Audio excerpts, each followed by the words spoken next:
Magandang araw po. Narito na po ang magiging lagay ng panahon ngayong araw ng Linggo, August 18, 2024.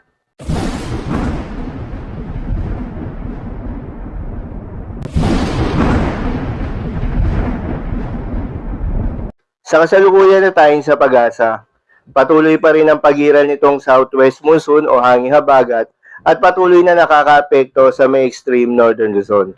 Kaya naman nasaan yung maulap na kalangitan na may kalat-kalat na mga pagulan o thunderstorms. Habang sa nalalabing bahagi ng ating bansa ay asahan naman yung malaliwalas sa panahon lalo na sa umaga hanggang sa tanghali. Ngunit pagsapit ng hapon o gabi ay asahan naman yung mataas na tsansa ng mga pagulan o thunderstorms.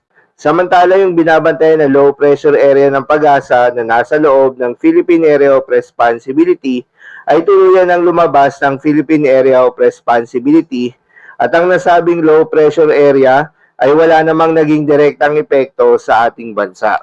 Para naman sa ating long range forecast at ipinapakita ng forecast model na ating ginagamit, nananatili na wala pa ring banta ng bagyo na tatawid sa ating kalupaan hanggang sa susunod na 3 araw. Ngunit pinaghahanda pa rin natin ang ating mga kababayan dahil ayon sa datos ng pag-asa, 2 o 3 bagyo ang posibleng pumasok o mabuo sa loob ng Philippine Area of Responsibility ngayong buwan ng Agosto. Dahil pa rin sa epekto nitong southwest monsoon, asahan sa Batanes at Babuyan Islands ang maulap na kalangitan na may kalat-kalat na mga pagulan at thunderstorms. Posible ang mga pagbaha o pagguho ng lupa dahil sa katamtaman hanggang sa kung minsan ay malakas na pagulan. Habang sa Metro Manila at nalalabing bahagi ng ating bansa, ay asahan naman yung bahagyang maulap hanggang sa maulap na kalangitan na may kalat-kalat na mga pagulan o thunderstorms. Dulot naman niya ng mga localized thunderstorms. Posible rin na mga pagbaha o pagguho ng lupa during severe thunderstorms. Madalas na bobo ang mga thunderstorms na ito tuwing hapon o gabi na nagtatagal ng 1 hanggang 2 oras. Kaya naman mag-ingat sa posibleng mga pagbaha o pagguho ng lupa during severe thunderstorms.